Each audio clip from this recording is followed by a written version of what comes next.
Hello, my name is Alice Fields, and I've chosen to talk about human trafficking in Nicaragua for my cultural presentation. Some quick facts about the country. The capital is Managua. The overall population is 5.87 million. Nicaragua is the largest nation in Central America and the second poorest after Haiti.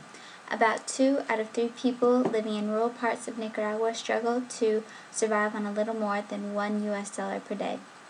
It was once known as a country of political instability, wars, and revolutions. However, those days are over. Nicaragua has been ranked with one of the lowest crime rates in Latin America by Interpol and many other credible sources. There are approximately 12 crimes for every 100,000 citizens. Nicaragua is a country filled with external beauty, considering its beaches, lakes, volcanoes, wildlife, and culture. However, underneath all the external beauty, poverty and human trafficking run rapid. Nicaragua is principally a source and transit country for men, women, and children subjected to sex trafficking and forced labor. Nicaraguan women and children are subjected to sex trafficking within the country as well as neighboring countries. An important part of the Nicaraguan culture, I believe, is the gender roles that are played. A traditional male role includes them from adolescence. Men are encouraged to demonstrate their machismo, which is the Latin form of macho. It's an exaggerated sense of masculinity. They are expected to show sexual prowess at an early age. It's also highly common that men have non-monogamous relationships with their wives, and it's virtually accepted within the Nicaraguan culture. On the other hand, we have traditional female roles. First we have marianismo, which is an aspect of the female gender role in the machismo of Latin America, which means that women are to be like the Virgin Mary in the aspect of purity and piety. They're traditionally submissive, highly dependent upon males. Their primary responsibilities are to raise children and take care of the home. Nicaragua has one of the highest levels of maternity in Latin America, and the rise of young mothers, single mothers, and children without parental protection is directly linked with the pressure an average Nicaraguan girl feels to begin her sex life early. In a national survey conducted by an organization called Puntos de Encuentro, they found about only 30% of Nicaraguan women were unsatisfied with their home situation. Considering all the information given about gender roles, it's really not shocking that Nicaragua is principally a source and transit country for sex trafficking and forced labor, primarily for women and children, but also for males on a lesser account.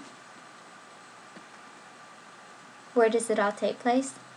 Most commonly to neighboring countries such as El Salvador, Costa Rica, Guatemala, Honduras, Mexico, and even the United States. Trafficking victims are recruited in rural areas for work in urban centers, particularly cities like Managua, the capital, a richer part of Nicaragua called Granada, and San Juan del Sur, and subsequently coerced into things like prostitution. Nicaraguan girls are reportedly subjected to sex trafficking along the country's Atlantic coast. To a lesser extent, adults and children are subjected to conditions of forced labor in agriculture and domestic servitude within the country, and in Costa Rica, Panama, and other countries in that region. Tourism. Tourism in Nicaragua has grown considerably within the last 10 years, and it's now the country's second largest industry. Nicaragua's President Daniel Ortega has stated that his intention is to use tourism to combat poverty throughout the country. And thus far, it has been working because in 2010, the country brought in an extra $360 million off tourism. The tourism has positively affected the agriculture, commercial, and finance industry, as well as the construction industry. So overall, it's a very positive thing for the country. However, with all that tourism comes a grave issue of sexual tourism. And sexual tourism most commonly occurs with older men from North America looking to have sexual relationships with young Nicaraguan girls because of the situation they find themselves in. It's almost a form of prostitution. To see a young Nicaraguan girl with being escorted around by a foreigner is looked down upon the culture, but it's rarely spoken against. However, to an extent, people aren't recognizing the problem. In 2010, a report on human trafficking in Nicaragua by Save the Children concluded, "We notice there is no culture of denouncing the crime because people don't have a clear understanding of what it is." They also found that Nicaragua lacks information and data to identify with any precision the magnitude of the problem in the country. The combination of ignorance and machismo makes the problem even more difficult to uproot.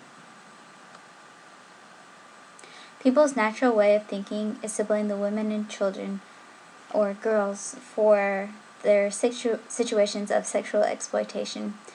They think it's never the male's fault, which is, again, machismo. It's making it difficult to uproot in the country. Girls are blamed for flirting or getting involved with men, and even women who are trafficked and disappear are accused of abandoning their children, even though it's clearly not their fault. So, what to do? Human rights activists worry that the country's appearance of lawlessness and impunity will make Nicaragua even more attractive to human traffickers. In 1998, a lawsuit was filed against Nicaraguan President Daniel Ortega, as listed below, for allegedly sexually abusing his stepdaughter.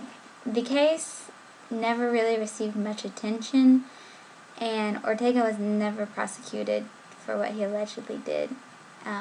It was also stated that he never showed his face much during this trial, so that's to further exemplify Nicaragua's silence culture, where impunity has become the norm, and the higher up you are, the more money you have, the lesser you are to be prosecuted.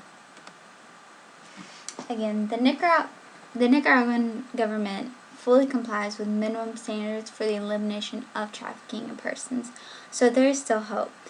In 2012, it was reported that the government significantly improved its anti-trafficking law enforcement efforts. Prosecution. Nicaragua criminalizes all forms of human trafficking through Article 182 of its penal code, which prohibits trafficking in persons for the purpose of slavery, sexual exploitation, adoption, and prescribing penalties of 7 to 12 years of imprisonment. However, in January of 2012, this article was amended, increasing penalties to 10 to 14 years of imprisonment and broadening the scope of offenses that can be prosecuted as human trafficking. So it is looking up. To conclude, like the drug trade, the illicit human trafficking industry in Nicaragua is occurring on all levels and all directions. If the Nicaraguan government gradually takes the recommendations that have been given to them by various foreign embassies, a lot could change. Recommendations include: continue to investigate and prosecute all forms of human trafficking and convict and punish traffickers. Institute clear, formal, and proactive procedures for identifying trafficking victims among vulnerable populations. Provide adequate funding for specialized services for trafficking victims. Develop a unified system, and partner with civil society organizations to ensure that victims get long-term care and reintegration services.